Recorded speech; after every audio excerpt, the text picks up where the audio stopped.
تو یہ تمام تر صورتحال رہی. ذرا اس سے بات کر لیتے ہیں. ہمارے ساتھ موجود ہیں سائبر سیکورٹی ایکسپرٹ عبدالقادر صاحب. تھینک یو سو مچ قادر صاحب جوائن کرنے کے لیے. ذرا ہم بتائیں, ہم نے تو ہر ملٹی ڈومین یہ جنگ رہی, ہر فرنٹ پہ ہم نے بھارت کو مات دی. سائبر وار اس میں کیا پاکستان کو برتری حاصل رہی؟ کیونکہ اس کے بھی بڑے چرچے ہیں. بھارت کا پورا ریڈار سسٹم جو ہے وہ جیم ہو گیا, ان کو سمجھ نہیں آیا, ان کے پلینگ لاک ہو گئے. یہ ذرا ہمیں بتائیے گا. اچھا دیکھیں, سب سے پہلے تو آج کا دن سب کے لیے کانگریچولیشنز پوری قوم کے لیے. اچھا دیکھیں, جو ٹریڈیشنل وارفیئر ہوتی تھی نا پہلے, وہ بحری, بری اور فضائی ہوتی تھی. بالکل. اب وہ ٹریڈیشنل وارفیئر ختم ہو گئی ہے.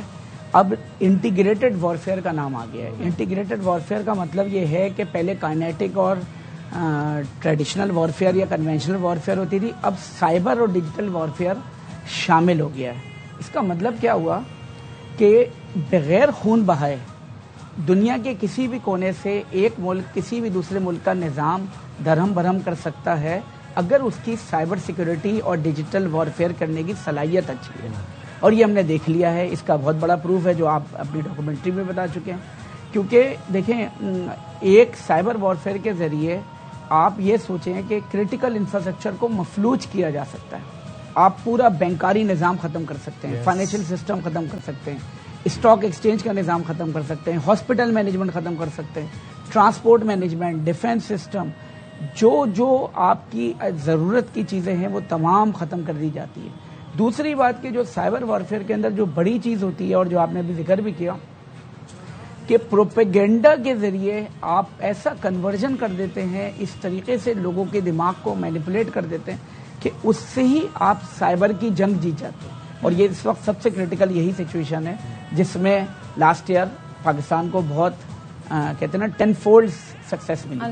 اچھا, ہم نے دیکھا کہ جب یہ بنیاد مرصوص شروع ہوا تو جو انیشیل خبریں آئیں اس میں ایک خبر یہ بھی آئی جو کہ بڑی ہائی لائٹڈ خبر تھی کہ بھارت نے پاکستانی چینلز بلاک کر دیے. مطلب وہ ایک پراپر انفارمیشن بلیک آؤٹ کر دیا تھا انہوں نے کہ دوسری طرف کی رائے آئے نہ.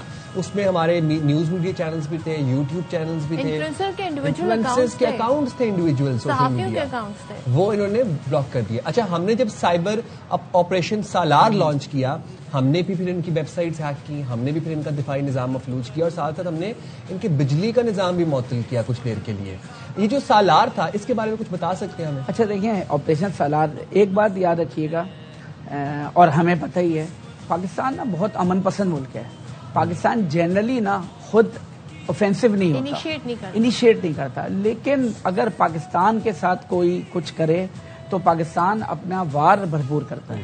یہ بات تو بالکل شیور ہے کیونکہ ریزیلینسی ہماری بہت اسٹرانگ ہے, ہمارا ڈیفنس میکینزم اسٹرانگ ہے. پاکستان کا جو نظام ہے, یہ جو ایک دنیا کی سائبر میں ٹرمینالوجی کہلاتی ہے وہ کہلاتی ہے اوڈا. اوڈا مینز کہ observe, orient, decide and then act. یہ ورلڈ بیسٹ میتھڈالوجی ہے جو پوری دنیا یوز کرتی ہے. پاکستان کے ڈیفنس نظام نے اس کو یوز کیا. اس کی وجہ سے یہ ہوا کہ پہلے تو دیکھیں, یہ جو کہا جاتا ہے نا پاکستان کے نظام کو مفلوج کیا, وہ مفلوج صرف من گھڑت باتیں ہیں اور یہ ایلوژن ہے. کیونکہ اس کی وجہ یہ ہے کہ دنیا کے میڈیا نے کیا بتایا, ہمیں تو اس پہ دیکھنا چاہیے نا. ہم تو چلیں, اگر پاکستان اور انڈیا کی میڈیاز کی بات کریں تو ڈفرینٹ ہے. دنیا تو نیوٹرل ہے نا, اس نے بھی یہی چیز بتائی ہے کہ پاکستان نے کس طریقے سے ان کے پاور گریڈز کو ڈاؤن کیا, کس طریقے سے ان کے ملٹیپل کریٹیکل انفراسٹرکچر کو ڈاؤن کیا, اور وہ بھی صرف ریٹیلیشن میں. وہ صرف اس لیے جو میں نے آپ کو بتایا کہ اوڈا میتھڈالوجی کے تحت کہ دیکھیں آپ ہماری چیز کے اوپر نہ آئیں.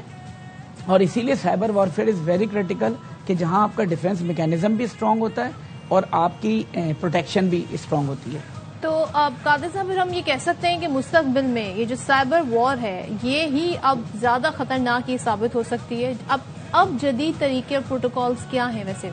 اچھا دیکھیں, یہ تو 10 مئی 2025 کا واقعہ ہے نا, اور اس کے بعد 5 مئی 6 مئی سے شروع ہوا, اور اس کے بعد اب تو جو اسرائیل ایران والی جنگ ہوئی ہے اور اس کے دوران ابھی جو دنیا میں یہ سائبر وارفیئر ہے, آپ امیجن کریں کہ وہ تو اس سے زیادہ 10 فولڈز ہو چکی ہے.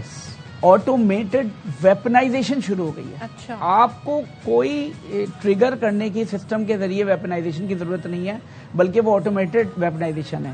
اے آئی اتنی زیادہ اسٹرانگ ہو گئی ہے کہ وہ ماس سرویلنس کرنے لگی ہے. کین یو امیجن کہ اے آئی ماس سرویلنس کر لیتی ہے؟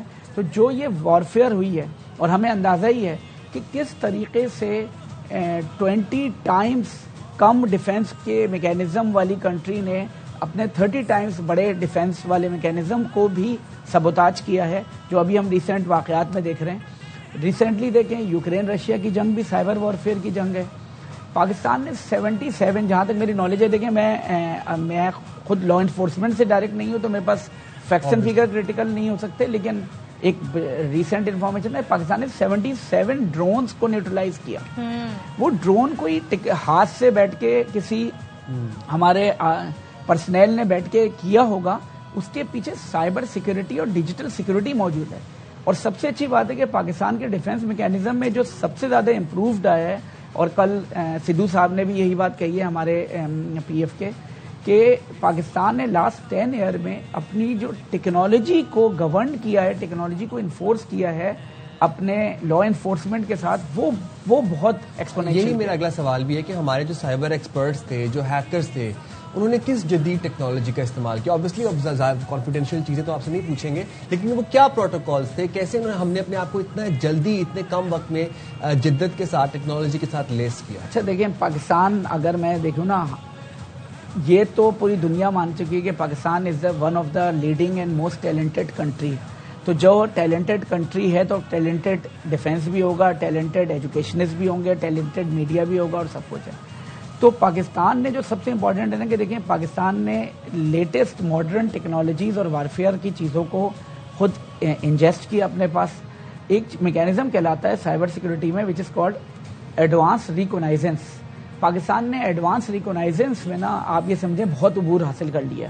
اس کی وجہ سے فائدہ کیا ہوتا ہے؟ ملینز آف ڈیٹا پوائنٹس ہیں. یہ ملینز آف ڈیٹا پوائنٹس کے ذریعے پاکستان نے اس کے اوپر یہ سب سے بڑا عبور حاصل کیا جس کو پوری دنیا نے مانا.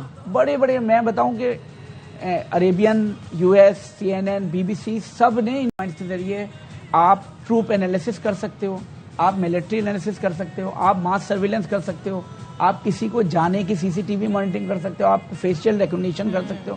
کین یو امیجن کہ اس کا مطلب ہے کہ آپ کس دشمن کے ایک ایک قدم، ایک ایک اسٹیپ کو خود مانیٹر کر سکتے ہو اینڈ دین تھوارٹ کر سکتے ہو. جب تک آپ نہیں دیکھ سکتے اور جب تک آپ ریزیلینٹ نہیں ہوگے آپ ڈیفینسو میکینزم یوز نہیں کر سکتے. بالکل. تھینک یو سو مچ قادر صاحب، بہت شکریہ. بڑے اچھے سے آپ نے ہمیں تمام تر صورتحال کو سمجھایا. تو